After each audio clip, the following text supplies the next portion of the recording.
Yeah, that's right. Glenn's Manager of the Year. Derek, congratulations. Thank you. Another, accolade for you for this season. Yeah, any individual awards that players or myself get, it's just on the back of a strong campaign for the team, obviously, and it just illustrates a lot of good work being done at the club. But obviously, pleased with any individual awards, you're always pleased. I don't think you ever expect them, but when they come along, it's nice. So, it's important that we recognise the efforts of everybody this season. There'll be individual awards. Young Davy Watson's been getting plenty of awards and recognition, but I think the biggest thing I could say about the team is that there's no real stars or single anybody out. It's been a real collective effort from the squad, and we've got our own awards tomorrow night, and I was asked to pick my player of the year.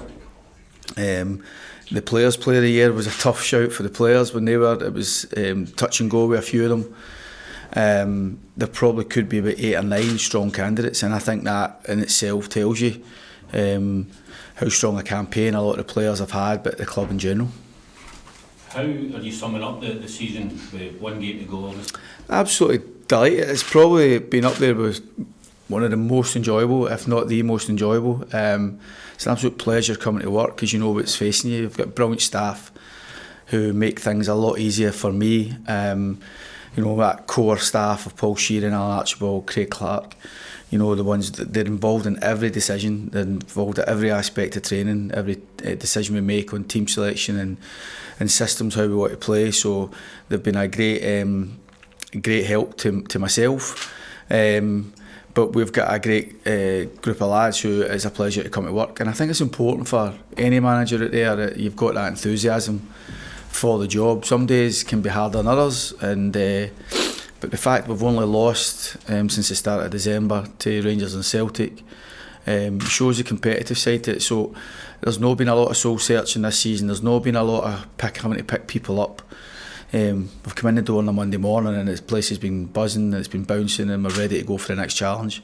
And football's not always like that, but that enthusiasm that players have and must have for their job and the privilege it is, it's been the exact same for me and my staff this season. Absolutely wake up, can't wait to get to work.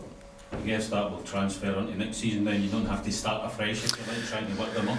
Yeah, well, we've got the European game, which is will grab our focus right from the outset. It'll get the players through their pre-season work. They'll get 4 weeks off, and then we'll have just over 4 weeks to prepare for the game. So we've already got a few closed-door friendlies. We've got the pre-season trip to Spain sorted. So we're kind of ahead of the game. Totally different to last season where we were still unsure about circumstances and being able to bring players in. We've got the majority of the squad signed up for next season. We're having lengthy conversations with the ones we want to try and keep as well, and 1 or 2 from outside that we're trying to get in the door as well. So the work's been kind of ongoing for a while now, but the enthusiasm for next season is got to be an acceptance that the demand again to go again is on us, but the European game is a reward for this season's efforts, and once that European game comes round, we'll give it our full attention to see just how well we can do in that competition. How close are you to getting new faces in? I don't know if we're close as in terms of being able to announce it in the next couple of days, but I think you do a lot of the groundwork. I mean, you can't register players until the start of June anyway, but I mean, we're trying to do the groundwork for a lot of things as our market's a free agent market and loan market, and we're obviously sometimes when you're trying to get loans, and we don't want to get too many of them, independent too many of them, but sometimes you get loans, then it's a bit early for clubs to jump on that and agree things on that. But there's a lot of the groundwork getting done for those types of things. And the out-of-contract market, we're still looking at 1 or 2 that maybe we could try and bring in certainly for the start of a pre-season, whatever. But hopefully we can make some positive news on players that we're trying to keep at the club, and also players from out with. Have you got a maximum number of loans that you really want to have in your squad? I think this season's probably where we're at. I think we've had, in terms of our starters, Ndaba, Will Dennis and Stu Finlay have been the main ones, and couple of others to kind of supplement that as well. But I would 3-4 would be ideal because it shows. And what we have got now, and the difference, the first time really since I've been here, is the fact that we've got a lot of our core players tied under contract. They're our players, which it's the way you want it to be, but it's not always the way it is.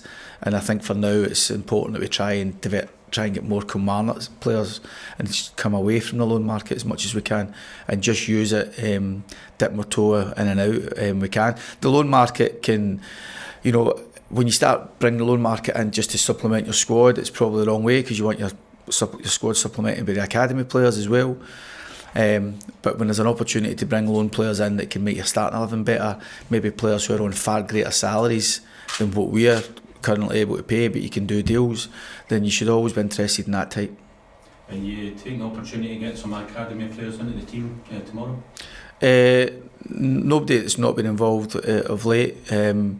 We are going to use the squad, and we'll give players who have not had players who have been training brilliantly and been really supportive of the main team. So we see tomorrow as an opportunity to get some game time, and a lot of the lads who have been more of a support rather than playing as big a part as they would have liked.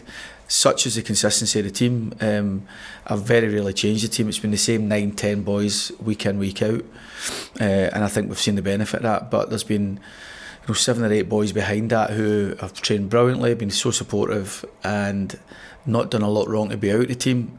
So tomorrow we'll give an opportunity for some of those boys. Is this the one game of the season you can relax at the sidelines? Probably. I mean, I got asked the question before the Celtic game, but the way the cards were dealt with, Celtic coming here the other night, it was always going to be a tough ask for us. When Celtic as strong as they were and as motivated as they were and as driven as they were, I think that level of performance is difficult for any team in the Scottish Premier League. But I think for this one, I think our job's been done. We've finished exactly where we would have really hoped for. We've exceeded the expectations. The reward of European football is magnificent. The fans have been so appreciative of the efforts for the players, as I am. But I think for tomorrow, I think once the ball rolls and that competitiveness that's in you still want to win the game. So we're not going up there with shorts and sandals on. We're there to try and win a game of football. But it is a chance to relax. There's nothing on the game for both teams really. Dundee have done their work getting into top 6, but knowing Tony and knowing the opposition we're playing, they'll be wanting to win the game, of course, as will we once the ball rolls.